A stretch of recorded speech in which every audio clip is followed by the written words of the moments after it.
আমাদের ক্যানিং পূর্বে অ্যাক্টিভিটি ভালো আছে। আইএসএফের কর্মী আমাদের সব বুথে বুথে সংগঠন তৈরি আছে। বিজেপিরা উস্কানিমূলক কথা বলছে, ওরা বলছে যে কেস দেবো, এই করব ওই করব, গুন্ডা দমন আইনে কেস দেবো, ভয় দেখাচ্ছে। তার জন্য আমাদের আইএসএফের কর্মীরা ঘুমাচ্ছে। বড় ভাইজান বলেছে এখন মোটামুটি আইএসএফের কর্মী যে আমাদের আছে, বড় ভাইজান কিংবা ছোটো ভাইজান ডাক দিলে ওরা জানতে পারবে। আজকের আমরা একটা ডাক দিয়েছিলাম যে আমাদের আইএসএফের ছেলেদের মারধর করেছিল এবং আমাদের কমিটির খাতা নিয়ে নিয়েছিল। তার জন্য আমরা আজকের প্রতিবাদটা মিছিল করেছি। হাজারে হাজারে লোক আরও আছে, কিন্তু এখন ওরা ভয় দেখাচ্ছে, কিন্তু আমরা ভয়ে দুমবো না। আমাদের আইএসএফ কর্মী কোনোদিন ভয় করে না, আজও করবে না। বলিউড প্যাদা বলছে যে ওরা আমরা ক্ষমতায় আছি, আমরা ঘর দেবো, আমরা সুযোগ সুবিধা দেবো, আইএসএফ এর পিছনে ঘুরলে কি দেবে? তাহলে এরকম ভাবে ভয় দেখাচ্ছে, সেই সব কর্মীদের কি বলবে? আমি বলছি আমাদের সরকার যে সবার সরকার, বিজেপির সরকার এসছে, আমরা আমাদের ভাইজান ধন্যবাদ দিয়েছি, সমর্থন করেছে। কিন্তু বলিউড বলছে যে আমার সরকার বলতে কি বোঝায়? জনগণের সরকার, জনগণের কাজ করবে। ও কি ঘর বাড়ি থেকে দেবে নাকি? ওর কি ট্যাগ মানে আছে যে বাড়ি থেকে ঘর দেবে? ও এই মানুষকে ভুল বোঝাচ্ছে যে আমরা ঘর দেবো। ও কোনোদিন ঘর দিতে পারবে না। ঘর রাজ্য সরকার দেবে আর রাজ্যের মানুষ ভোগ করবে। তারা বলছে যে রাজ্য সরকারের ক্ষমতায় আছে, আমরা ইচ্ছা করলে কাগজ জমা দেবো আর নাহলে দেবো না। তাহলে যদি না দেয় আইএসএফ কর্মীদের, আপনাদের ভরসা কি দেবেন?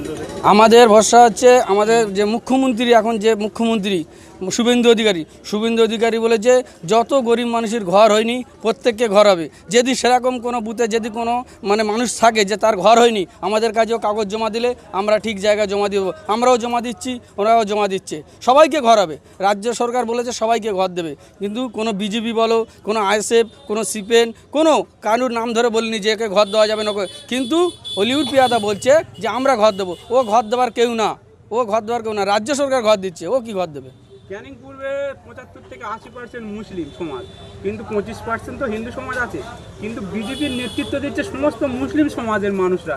কিন্তু একের পর এক শুভেন্দু অধিকারী বা বিজেপির নেতারা বলছে মুসলিমদেরকে অত্যাচার করছে। এই যে মুসলিমদের বলছে মসজিদ ভেঙে দেবে এয়ারপোর্টে, তাছাড়া মাইক খুলে নিচ্ছে, প্রত্যেকটা ক্ষেত্রে মুসলিমদের দোষী বানাচ্ছে। তাহলে কি এরা মুসলিম হয়ে মুসলিমদের শত্রুতা করছে? একটা জিনিস নিজের ব্রেন বুদ্ধি দিয়ে ভাবতে হবে যে আজকের যে সরকারটা এসছে সেই সরকারটা মুসলিম বিরোধীও না, হিন্দু বিরোধী না, কোনো বিরোধী না। গরিব মানুষকে শোষণ করো, গরিব মানুষের ওপরে এই করো। কোনো সরকার চাইবে না যে একটা করবে, কিন্তু আমাদের এখানে যে দায়িত্ব পেয়েছে সে কিন্তু মুসলিমদের নিয়ে করছে। হিন্দুরা কিন্তু যে বিজেপি করছে আমাদের সমর্থন আছে, কোনো অসুবিধা নেই। তারা নিজেরা বলছে যে না, এখানে ভাইজানের দল থাক। কিন্তু আমাদের যে একজন ব্যক্তি সে তৃণমূলী যারা এখানে তোলাবাজি করেছে তাদের নিয়ে পার্টি করছে। আমরা এর পরবর্তীকালে নাম ধরে বলে দেবো তারা কোন পদে ছিল, তাদের সামনে এনে আজকের এই অত্যাচার চালাচ্ছে, তাদের আজকের পেটে লাথি মারা হচ্ছে। সরকার অবিলম্বে এটা চিন্তা ভাবনা করুক এবং টোটো অটো যারা গরিব মানুষ চালায় তাদেরকে সঠিক পথে পড়ে যাবে। দরকার হলে রোডের কাগজ বানিয়ে দিক, তারা রোডে চলুক। কিন্তু যদি না চলতে উঠতে দেয়, যদি না রোড দেয়, তাহলে এই গরিব মানুষগুলো কোথায় যাবে? তাহলে আজকের গরিব মানুষের পেটে লাথি মারা হচ্ছে। তাই আমি রাজ্য সরকারের কাছে এই আবেদনটা করব যে গরিব মানুষের টোটো অটোগুলো যাতে ওরা চালাতে পারে তার জন্য সুব্যবস্থা করে দিক। আরেকটা জিনিস, আমাদের জীবনতলার বাজারে লাখ টাকার ডিল হচ্ছে দোকান প্রসারী নিয়ে। আমার নিজের দোকান 21 সালে নিয়ে নিয়েছিল তৃণমূলের সরকার। আমরা এই যখন এসছে আমার দোকান সেই বিজেপি এসে ওরা দখল করে নিয়েছে। ওরা বলছে যে ভিডিও, এখানে তো সব তো খাই জায়গা, আমার দোকানের যা রয়েছে বলছে ওরা ভিডিওর দোকান। তা আমি তাই বলতে যাচ্ছি যে এই দোকানের বিষয়, জীবনতলার যে বাজারে যত দোকান লেনদেন হচ্ছে, এইটা পুলিশ প্রশাসনকে বলবো। একটা ছোট্ট ঘটনা বলি। বার্মাতে যখন সামরিক শাসনের বিরুদ্ধে আং সান সুচির নেতৃত্বে মিছিল এগোচ্ছে, সেই মিছিলকে সামরিক জুনটা বলছে আর এক পায়ে গলে গুলি করে দেব। আং সান সুচি ঘুরে দাঁড়িয়ে বলছে, comrades, let us compliment this army man who is giving us the opportunity of proving our bravery. আমি আজকে ধন্যবাদ দেব আমাদের মুখ্যমন্ত্রীকে for giving us the opportunity of proving our bravery.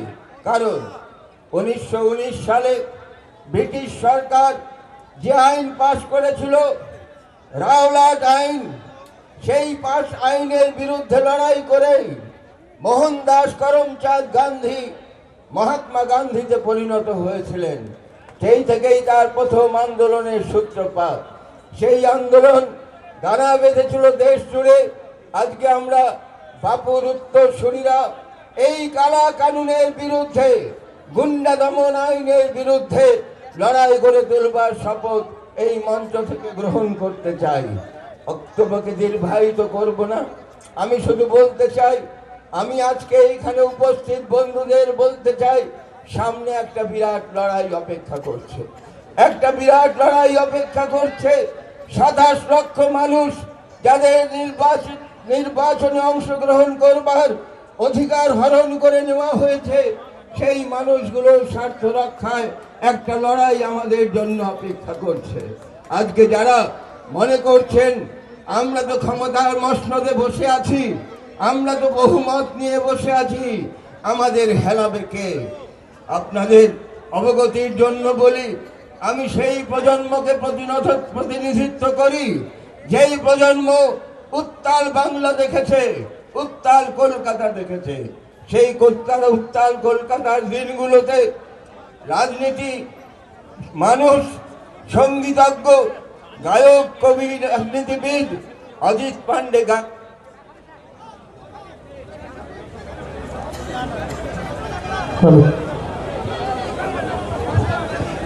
Pandey গাইতেন, কৃষ্ণকে কি কংস কারায় বেঁধে রাখা যায়, কৃষ্ণকে কি কংস কারায় বেঁধে রাখা যায়। ও যে মাঠে মাঠে লক্ষ কৃষ্ণ সবাই গোঠে বাঁশি বাজায়। দিল্লিতে বসে কংস দেখছে, দিল্লিতে বসে কংস দেখছে, লক্ষ লক্ষ কৃষ্ণ গতকাল দিল্লির বুকে উত্তাল সমুদ্রের জন্ম দিয়েছে আজকের প্রজন্ম। সেই কংস আতঙ্কিত আজকে। আমি তাই বলি, আজকে আপনাদের সামনে দাঁড়িয়ে বলি যে এখন শুধু সময়ের অপেক্ষা, এখন শুধু সময়ের অপেক্ষা। ঝড় উঠেছে, সেই ঝড় সারা দেশে ছড়িয়ে পড়বে। আপনারা প্রস্তুতি গ্রহণ করুন। সময়ের অপেক্ষা, সময়ের অপেক্ষা। তাই কবিকে স্মরণ করে বলি, সময় যে হলো বিন্ধ্যাচল, তলু আকাশের উঁচু ত্রিপল, দ্রুত বৃদ্ধ হানু উপল শত শত, যে গেল সে গেল ভেবে কি ফল। ভোলো ক্ষত ক্ষতস্থানকে ভুলে, রক্তপাতকে ভুলে, আসুন আগামী দিনের লড়াইয়ের শপথ গ্রহণ করি। নমস্কার, জয় হিন্দ, বন্দে মাতরম।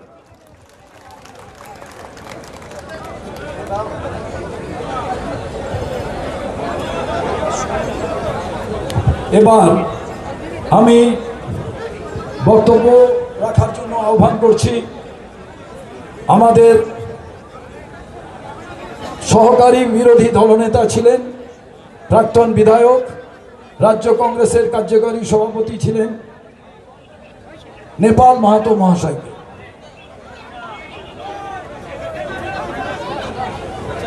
মেয়েগুলো করছে না, ছেলে মেয়েগুলো চুপচাপ বস না, চুপচাপ বসে না, খালি ছেলে মেয়ে। হ্যালো, সকলকে নমস্কার। আজকে আমরা